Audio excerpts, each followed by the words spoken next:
The president and his spokesman was not then and will not now be shy about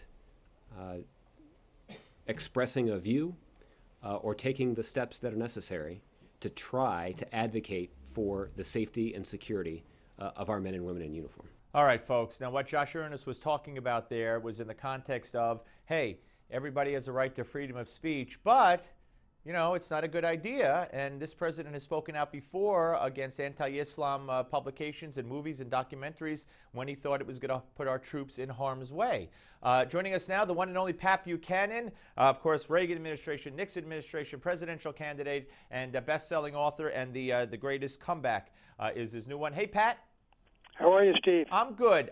Your great piece that you wrote, A Triumph of Terrorism, correct me if I'm wrong, you kind of agree with what Josh Earnest is saying about the president here, is that, you know, you have a right to say what you want, but you better watch what you say. Am I reading your piece correctly? Well, I would say this. There's no question about it. This is an atrocity, an act of terror. These guys acted in the name of Islam by what they said, Allahu Akbar, and we have avenged the Prophet, and we come out of Al-Qaeda. They're trying to identify themselves with Islamic movement all over the world. And what the president, I think, is trying to do is saying we will deal with them as terrorists, but we don't want this battle with the Islamic world. I understand that.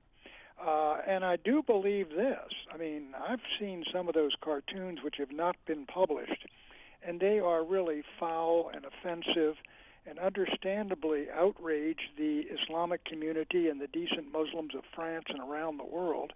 And given what's happened since the Ayatollah put the fatwa out on Salman Rushdie, you ought to realize if you're going to insult the Prophet or write foul cartoons about him, you're risking a real problem for yourself. That's just the real world. But is that the real world that we're now resigned, or you, Pat, are resigned to living in? I mean, we have a cross in a jar of urine. We have also equally as offensive depictions of Jews and Christians and Jesus in that very magazine, and nobody does anything there. What? Go ahead. Let's stop right there and let me tell you. When the guy okayed those things at the National Endowment for Humanities, John Frohnmeyer, I believe was his name, I went into the campaign of 1992 and said one of the conditions basically of coming back and supporting George Bush is firing that guy because of the offense of all the things that the National Endowment for Humanities was funding, and the National Endowment for the Arts. Excuse me. Yeah. And the guy was fired for that, and Bush himself said they were outrageous. Now, do I believe that I should have gone and had the right to do violence on anyone for these things? The people that did all this rotten artwork, disgraceful things with a Madonna out in that Brooklyn museum? No. But do you think I was ticked off about it? You bet. And so, incidentally, was Mayor Giuliani. I mean, he was. Yes, and so was I.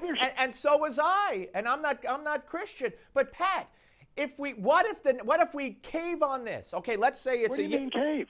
Nobody does anything offensive anymore. Nobody prints. Nobody makes movies. No. I don't mean that. I mean to Muslims. Well, Pat. Let me just give you a scenario. They stop offending radical Muslims by mocking the Prophet. Okay, they stop that. A year from now, the Muslims say, or a fatwa goes out, get women off of TV news or out of the U.S. government. And if you don't, we're going to go crazy and kill people and break into offices. Would you capitulate then? No, I wouldn't capitulate.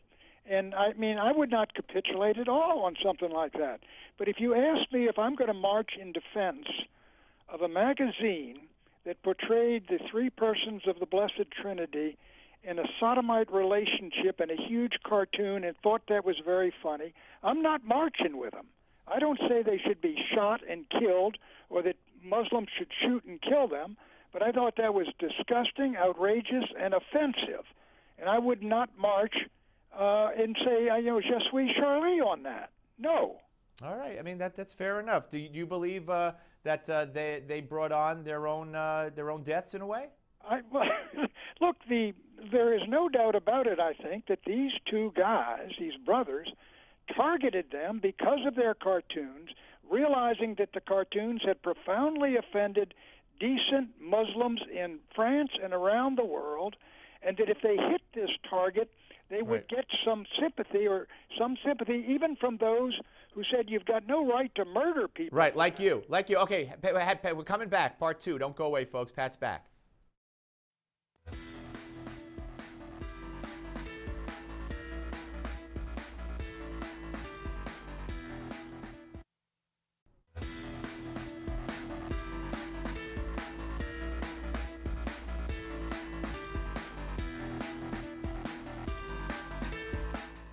All right, we're back with Pat Buchanan, ladies and gentlemen, part 2 here. Just want to pick up on one thing before we get to domestic politics here. Again, your wonderful column, A Triumph of Terrorism, and there's a lot in it. I don't want to focus on just one aspect that I take issue with. There's a lot that I agree with. The hypocrisy, the march, who was there, telling Netanyahu to stay away. There's a whole bevy of information and points in there. But I do want to pick up on one thing you said, Pat, right before the break.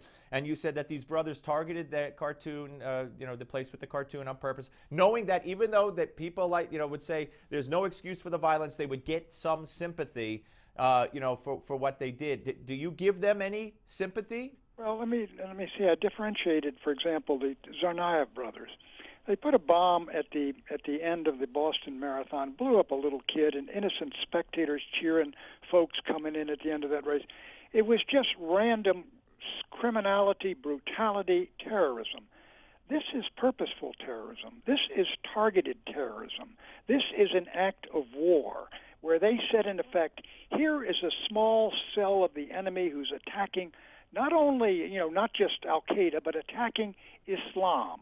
And we identify with Islam, and we're going to go in and we're going to avenge the Prophet. So it was purposeful, targeted, and I think it was a successful act of war. Good heavens, can you imagine those kids sitting out there in Yemen saying, my gosh, they got the leaders of the entire Western world marching out in the streets of Paris, millions of people protesting for hitting for what our guys did? Right. No, that's why it's a successful act of terrorism. But did they garner any?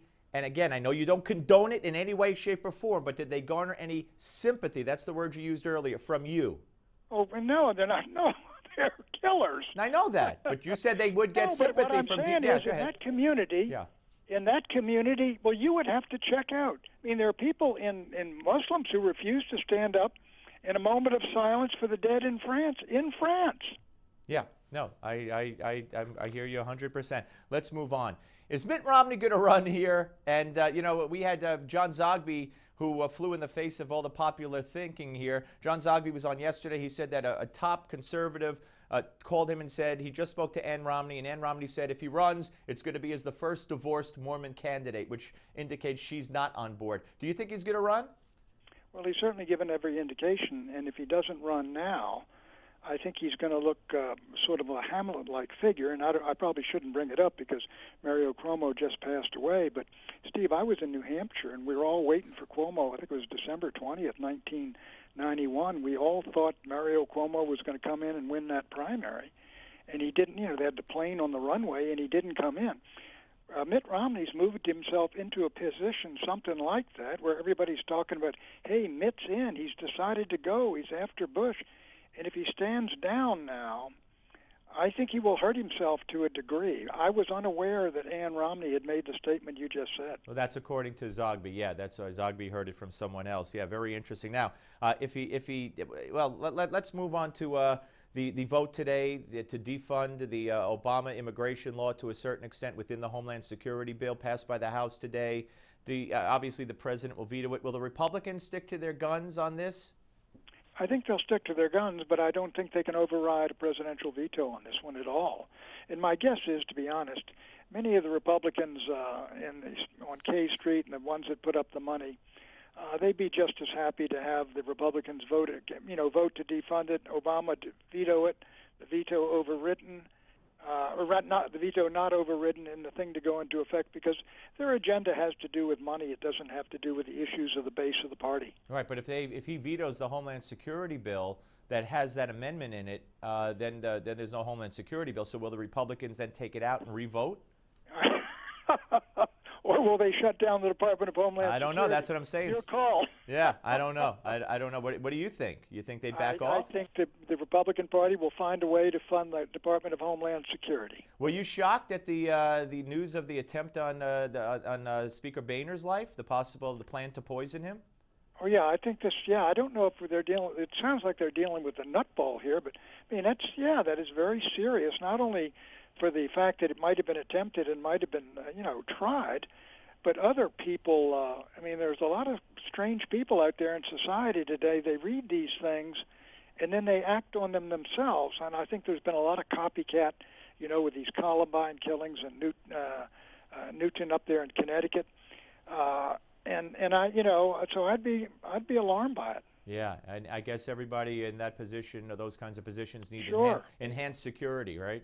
I'll say I think there's security for congressional leaders that I never knew when I was growing up. Richard Nixon had Secret Service men in his office, and they drove him home and dropped him off at night at his home as vice president. Now they got that place up there on the Naval Observatory grounds guarded by even more than the President, Secretary of State gets security. Everybody's got security. Yeah, times have changed. Hey, Pat, really appreciate you staying for the 2 segments. Thank you very much, my friend.